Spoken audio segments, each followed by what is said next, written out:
haleluya haleluya arazaku shirainzira uyo ngamarazaku shirainzira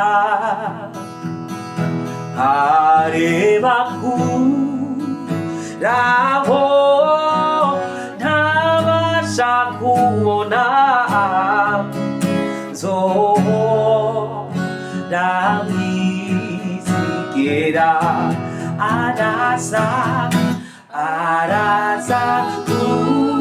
gushira inzira Yesu araza gushira inzira areba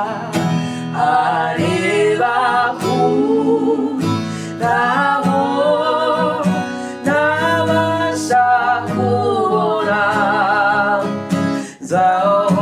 nzahora mwizegera araza Yesu araza gushira inzira osarabe araza gushira inzira areba naho ntabasha kubona nzahora mwizigera areba naho ntabasha kubona nzahora mwizigera. Imana ishimwe bakundwa b'Imana, twongeye kunezererwa ko Imana iduhaye umunsi mwiza kugira ngo tuwunezererwemo. Ni muri wa mwanya wacu w'ijambo twise ngo nihabeho umuco mu ijambo ry'Imana, musangizwa na Profete Bigirimana Peresi. Rero nezerewe ko Imana iduhaye aka karyo keza kugira ngo dusangire ijambo ry'Imana mu mpande zine zose aho muherereye. Nizere ko muguwe neza, niba uri kumvira ijwi, niba uri kurabona iyi video, Imana yakurinze, Imana yakuzigamye. Rero turanezerewe kandi twongera tubashimira cyane abantu mwitayeho ubusangiza ijambo ry'Imana inshuti n'abagenzi, kandi abantu mwitayeho kuza kuri chaine yacu mukumviriza ijambo ry'Imana. Ndabizi ko mumaze guhezagirwa mu nzira imwe cyangwa iyindi. Rero tugiye kuganira uyu munsi ijambo rivuga ngo icyatumye Yesu Kristo aza mu isi. Hariho mission yatumye Yesu aza mu isi, ntiyapfuye kuza gusa, hari ikintu cyatumye aza mu isi. Imana ishimwe cyane. Bibiliya avuga mu gitabo cya Yohana 3:16 haravuga ngo no kubura ukuntu Imana yakunze abari mu isi watumye itanga umwana wayo w'ikinege ngo umwizera wese ntazopfe bubi ariko azohabwa ubugingo budashira. Mu yandi majambo, mu majambo magufi yaraje kugira ngo abantu bari mu isi, abari bataye inzira, abari batakaje umurongo w'Imana bamwizereremwo, umaze kumwizeramwo ntibaze bongere gupfa. Ruba Imana ishimwe cyane. Iyo niyo mission ya mbere, ariko tugiye kubicamwo tubirabe neza.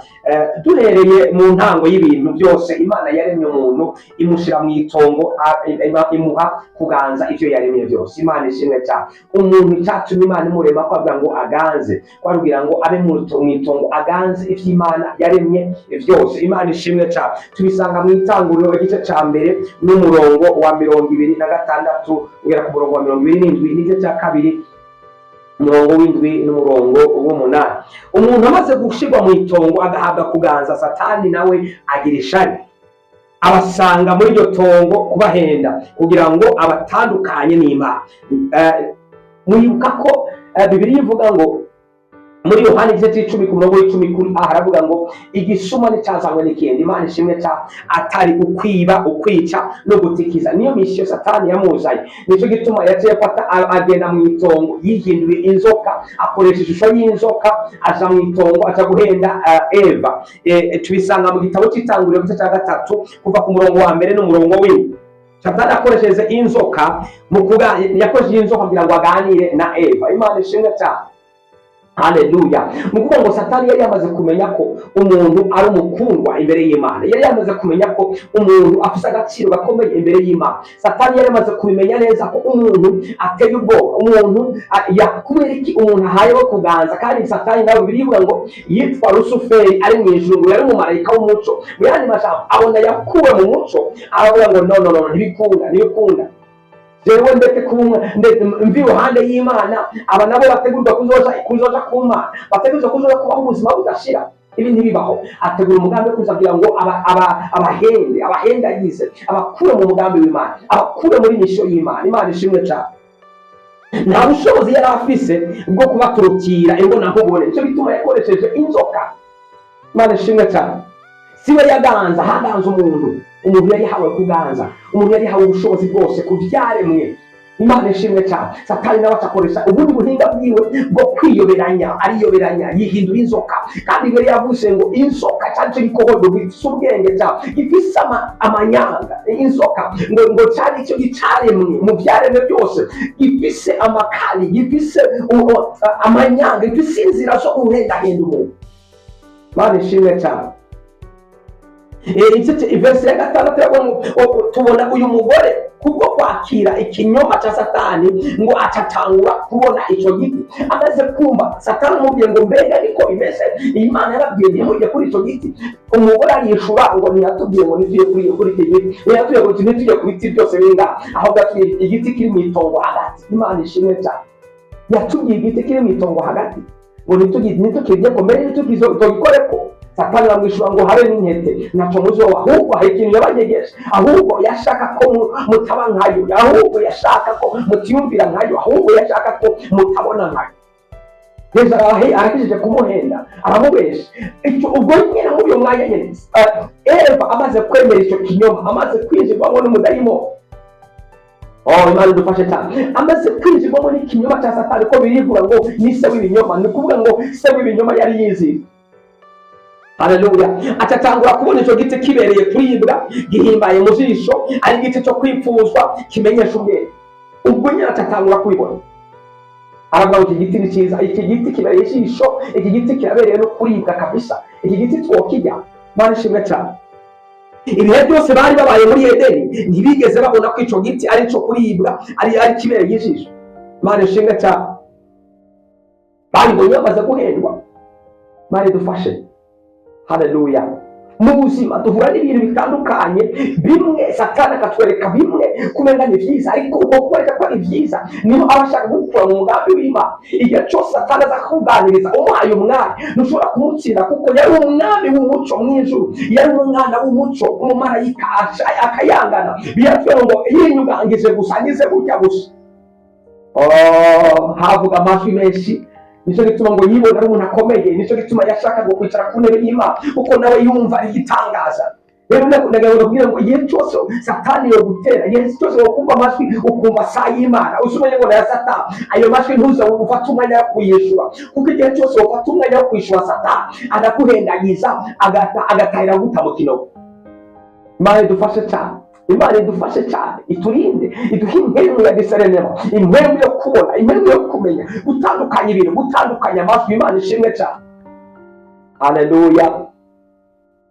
Inyuma y'ibyo bintu bine yabonye, atera intambwe yamura kuri cya giti, ararya ngo ahereze n'umugabo wiwe bari kumwe nawe, ararya, bose bararya. Ngo bamaze kurya bisanga bambaye ubusa, bacabaza kwinyegeza. Imana iraza irababaza ngo mbega Adamu uri hehe?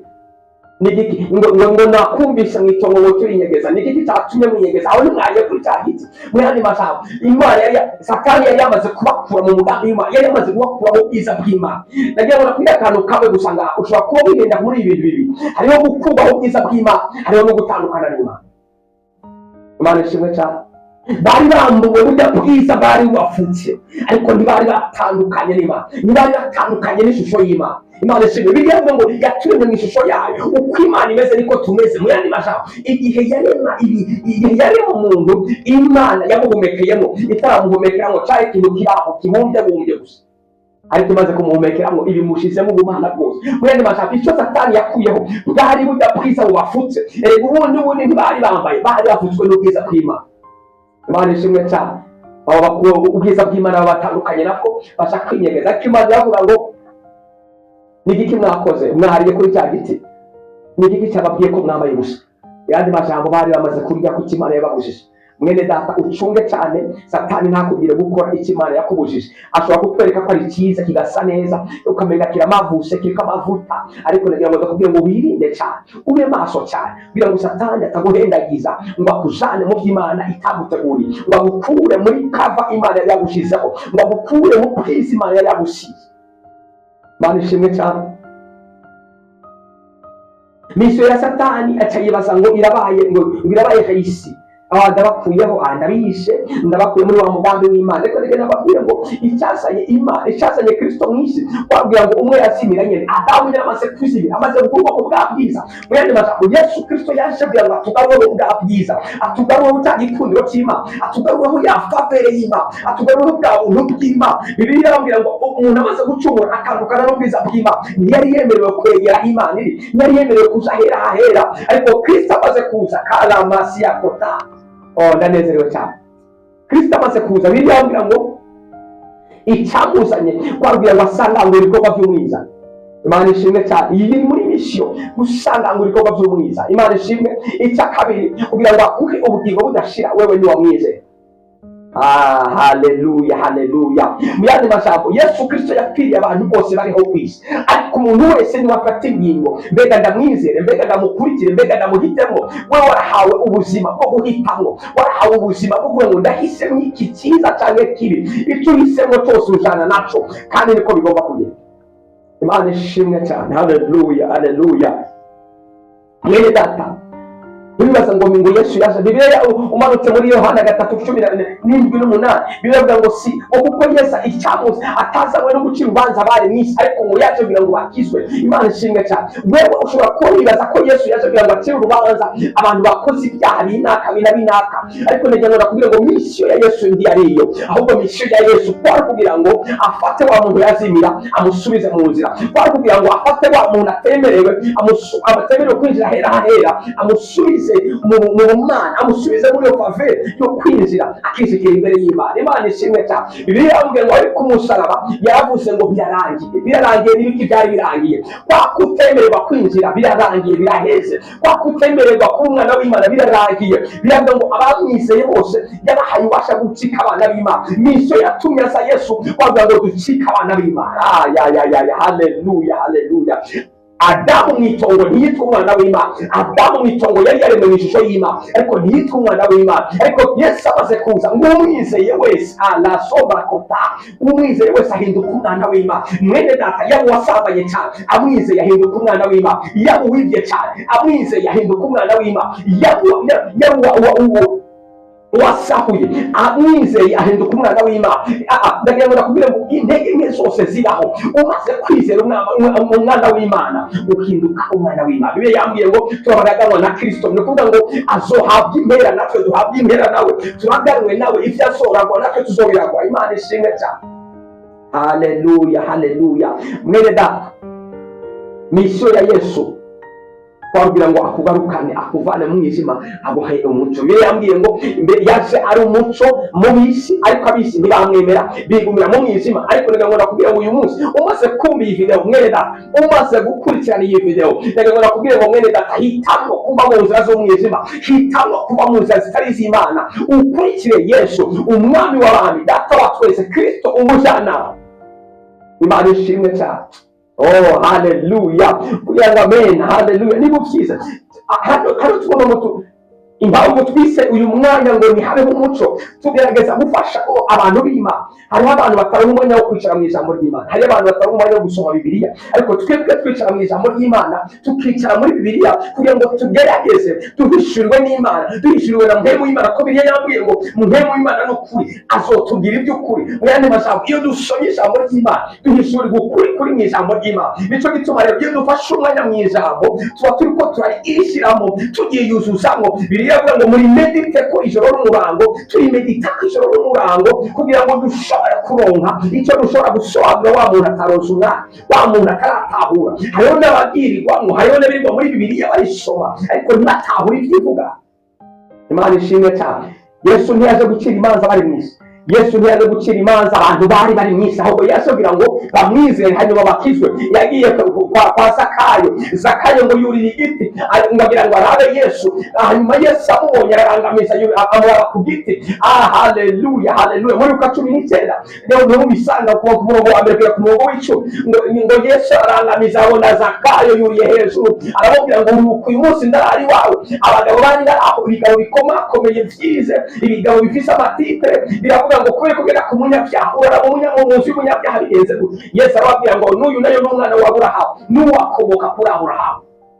Oh, haleluya, haleluya. Mbega urukundo rwa Yesu, mbega urukundo rw'Imana. Yesu yazanywe n'urukundo. Yesu ntiyazanywe no kukuvutagura, yaje kugira ngo avuga ngo ngwino kuri jewe abarusha n'abaremewe, wewe urarushe uraremerewe, ngwino kuri jewe ndakuhura ngo wikoreze ingata yawe. Mu yandi magambo ugendere mu rukundo rwawe, ngo uko ndi umugwaneza niyoroheje nawe uzoroherwe umutima wawe.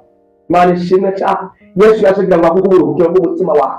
Yesu yaje kugira ngo afate aho ushoboye Satani yari afise abo munyage, maze adusubize urufunguzo. Imana ishimwe cyane. Rero ambwiye ngo azutse, yazukanye itsinzi, adusigira imfunguruzo, abwira Petero ngo imfunguzo icyo uzofunga nzubaka kuri wewe, icyo uzofunga cyose kizoba gifungitse, icyo uzofungura kizoba gifungutse no mu ijuru. Imana ishimwe. Mu yandi magambo ibyo dukoze hano mu isi no mu ijuru barabyemeza. Niba tuvuze ngo no hano mu isi ku mugambi wa Satani, no mu ijuru cyavuga ngo no. Niba tuvuze ego icyo kintu kibe, no mu ijuru cyavuga ngo yego. Imana ishimwe cyane. Hari abantu bantangaza cyane ngo nta kuntu Imana yokora ibyo abantu bavuze. Aka kantu karantangaza cyane. Bereda Imana ira muri twebwe, Kristo aba muri twebwe, Data aba muri twebwe, Mpemu aba muri twebwe. Mu yandi magambo barimutse, ubwami bw'Imana buri mu mitima yacu. Imana ishimwe. Nicyo gituma ibyo tuvuze dukoreshe dushingiye mu kwizera, ibyo tuvuze duciye mu kwizera ijambo ry'Imana bifatana n'impemu y'Imana, impemu y'Imana ikabihumekera mu buzima. Haleluya, haleluya.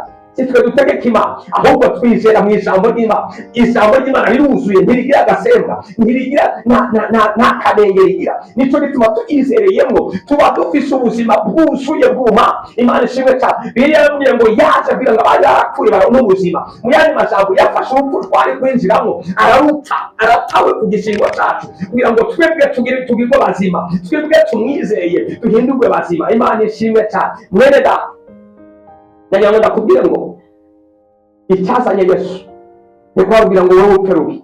Icyazanye Yesu ni kubabwira ngo wowe unonekane. Icyazanye Yesu ni kubabwira ngo wewe mubwire ngo ntibikunda, ngo ibyo wakoze ni byinshi. Icyazanye Yesu kubabwira ngo afate iyo mitwaro yawe ayisheko, ayijyane ku musaraba, ayirambeyo. Amaze kuyiramba cyangwa ngo birarangiye, ntizongera kuvayo. Ubu ndaguhaye gukiranuka kwanje, ndaguhaye ukwera kwanje. Natwaye ibyaha byawe ku musaraba mbaye ukwera. Amaze kuvuga ngo birarangiye, mu yandi majambo twari tubaye abera, twari tumaze kugirwa abera b'Imana. Haleluya. Abamwizeye bose baba bahindutse abera b'Imana. Abamwizeye bose ni ukuvuga ngo mu yandi majambo twebwe ntituba tukiboneka nk'abatwebwe, ahubwo tuboneka muri Kristo. Imana ituravye ntibona twebwe, Imana ituravye ibona Kristo muri twebwe. Nicyo gituma imbabazi zayo zamahirwe bidashira, kubera ko twebwe twokwamira mu mafuti nk'abana b'abantu, ariko kubera ko Imana iturabira muri Yesu Kristo. Yesu Kristo nawe akaba yera, akaba atunganye. Nicyo gituma natwe twitwa abatunganye kubera Kristo muri twebwe atunganye. Haleluya. Sinzi ko ijambo rikurayo. Haleluya. Buri gitondo tubyuka tuvuga ngo twebwe nk'imbombo, ngo twebwe nk'imburakimazi, ngo twebwe ngo tutagira icyo tumaze. Mwene data ayo majambo yahinduye. Twebwe dufite icyo tumaze muri Kristo Yesu. Turi abana b'Imana muri Kristo Yesu. Twahinduye ibyaremwe bishya, ibya kera byararenganye. Ubu dufite ubuzima bushasha. Imana ishimwe cyane. Ntidufite ubuzima bwakahise, dufite ubuzima bwo muri kubu, kubera ko Kristo muri twebwe niwe agaragara. Paulo yavuze ngo si jewe ndiho, ni Kristo muri jewe. La masia kota la mazanta. Imana ishimwe cyane. Reka dusenga. Numva ndavuga amajambo menshi, ariko reka dusengane mwene data. Hari icyo wizeye? Ese wizeye ko Imana igukura mu mwijima ikagushyira mu mucyo? Wizeye ko umucyo w'Imana ukumurikira? Imana ishimwe. Rero ambwiye ngo ijambo ry'Imana ni umucyo umurikira ibirenge byawe. Mu yandi majambo aho duhonyora hose turahabona, kubera ko tuhonyora mu by'ijambo rivuga. Haleluya. Ubuzima tugendamo n'ubuzima bw'ijambo rivuga. Imibereho tubaho tugomba kubaho imibereho ifatanye n'ijambo rivuga. Twebwe ntitugikontorwa n'isi, dukontorwa n'ubwami bw'Imana. Oh, haleluya. Icyo gituma ijambo ry'Imana ryambwiye ngo ntimuri ab'isi naho muri ku isi, naho muhaba, naho muri ko murahaca, ariko ntimuri ab'isi, ntimwigenze nk'ab'isi. Don't be conformed to this world. Ntimube nk'ab'isi, ntimwiyumvire nkabo. Mwebwe ntimwibaze ngo mwarashyitse, iwanyu ni mu ijuru. Mu yandi majambo, twebwe turi ngaha gusa, turiko turavuga ubumana gusa, twebwe turiko tugenda kwa Data. Imana ishimwe. Haleluya. Tujye gusenga. Mwene Data, ubutakira umwami Yesu nk'umwami n'umukiza w'ubuzima bwawe, kugira ngo dusengane. Wowe utarizera umwami Yesu nk'umwami n'umukiza w'ubuzima bwawe, kugira ngo dusengane. Misiyo y'Imana si kugira ngo akwice, misiyo ya Yesu si kugira ngo aguhonye, misiyo ya Yesu si kugira ngo aguhonobereze n'umuryango wawe n'amajenerasiyo ane, si kugira ngo ahonye iby'iwanyu. Misiyo ya Yesu kugira ngo uhawe uburongo ubuzima busagutse, ariko misiyo ya Satani kugira ngo upfe, ni ukukwiba no kukwica, kukurendagiza kugira ngo uve mu nzira z'Imana. Imana ishimwe cyane. Sinzi kuri ngaho uba wizeye ijambo uvuga ngo naje uyu munsi no kwakira umwami Yesu, naje byanze bigahindurwa, naje nkagendera mu muco, naje nkaba umwana w'Imana, imigambi ya Satani igatsindwa ku buzima bwanjye, kuko yaje kugira ngo asangangure ibikorwa bya wa mubi. Urashobora gusubiramo aya majambo uti mwami Yesu, uyu munsi nizeye ijambo ryawe, ndakwakiriye nk'umwami n'umukiza w'ubuzima bwanjye. Iyi ngeso mbi zose za kera ndahevye, tanga ubuzima bushasha muri wewe, kugira ngo uzugaruke usanga niteguye mu izina rya Yesu.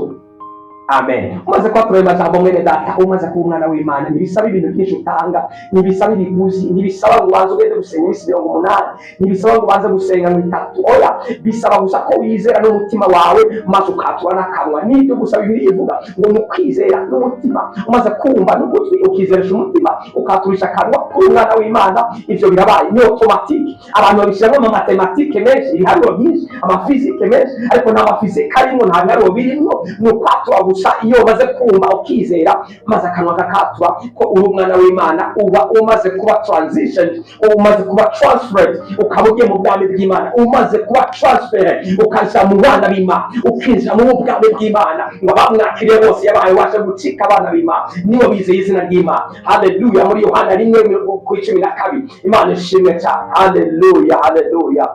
Tugiye gusenga, tuvuge ngo mwami, wazanywe no kuduha umuco, wazanywe no kuduha ubuzima, waje kugira ngo duhe ubuzima busagutse. Aho Satani yaje kugira ngo yibe, atwibe, atwice, ariko wowe waje kugira ngo duhe ubuzima busagutse. Mana, mu izina rya Yesu turagushimye kubw'ijambo ryawe, tugushimye kubw'imbabazi nyinshi ugira, utugirira imbabazi ijoro n'umurango, uko bukeye ko byize, tubona kugira neza kwawe, tubona ubushobozi bwawe. Izina ryawe nirihimbazwe, izina ryawe nirishigwe hejuru. Uri umwami w'abami, uri Data wa twese. Icyatumye uza wagira ngo tubohoke, udukure mu muvumo w'urupfu, udukure mu mwijima, maze udushire mu muco. Ndasenga umuntu wese ariko arankurikirana, umumurikire umuco mu izina rya Yesu. Izina ry'Imana rikora ibidasanzwe ku buzima bwiwe. Reka ijambo ryawe rigire ubuzima, reka ijambo ryawe riduhingure, reka ijambo ryawe riduhindure, reka ijambo ryawe ritugire abana b'Imana koko, abantu bazi ibyo barimo, batagendera mu mwijima, bazi ibyo bakurikiye, bakurikiye umwami w'abami, bakurikiye Sega w'amahanga, Imana muri twebwe, Emmanuel, Kristo umwami w'abantu. Turagushimye Mana, turagushimye ko isi igomba kubona umuco wawe, isi igomba kubohoka, kubera ko niwe waje kutubohora. Mwami Yesu, turagushimiye ko nta mu mpande zine z'isi hose ugomba kuhagera ugakayangana mu bahungu, mu bakobwa, mu bapapa, mu bamama, mu batunzi, mu bakene, mu bafise ibyo bafise n'abatabifise, hose ugakayangana, kuko nta limitations zihari, nta limite zihari aho utokwinjira ngo muri aba ngo mu bakire ngo sino kwinjira yo gutanga umuco. Ndasenga ngo mu mpande zine z'isi ahantu hose urashoboye kuhagera, ko Bibiliya yambwiye ngo uri omnipresent, ubera hose icyarimwe. Reka rero mu mpande zine z'isi ufate ijambo rya mbere, ufate ijambo rya nyuma, uri Alufa na Omega, wa mbere n'uwa nyuma, itangiriro n'iherezo. Mu yandi majambo nta wundi yokora inyuma yawe. Ufate irya mbere kandi ufate n'irya nyuma, maze ubuzima bw'abantu bariko baradukurikirana buhindurwe, bubohoke, umuco w'Imana turasire, tugende turabidegembya ko ijambo ryawe ryambwiye ngo umwana yebaho umwidegembyo, muzoba abidegembya by'ukuri. Mu yandi majambo nimwakiriye umwami Yesu, muzoba mubaye abidegembya by'ukuri. Satani ntawe ubasha azowakiyafiseko, abadayimoni ntawe ubasha azowakiyafiseko. Turagushimye ku bw'ijambo ari bwo buzima. Iyo tuririye twumva tunezerewe, twumva duhinduwe, twumva duhinguwe. Izina ryawe rihimbazwe, izina ryawe rishigwe hejuru muri byose na hose. Ukomeze kuganza no guhabwa icubahiro muri byose na hose. Izina rya Data n'Umwana n'irya Mpwemu yarisenze twizeye. amen. Imana ibagirire neza, mukomeze musangize ijambo ry'Imana n'inshuti n'abagenzi 5, 6, 10, 20 n'abanyagira ngo bamenye ngo Yesu yazanywe no kugira ngo aduhe ubugingo kandi busagutse. Imana ibane namwe, tubonane muri video ikurikira. Bye bye.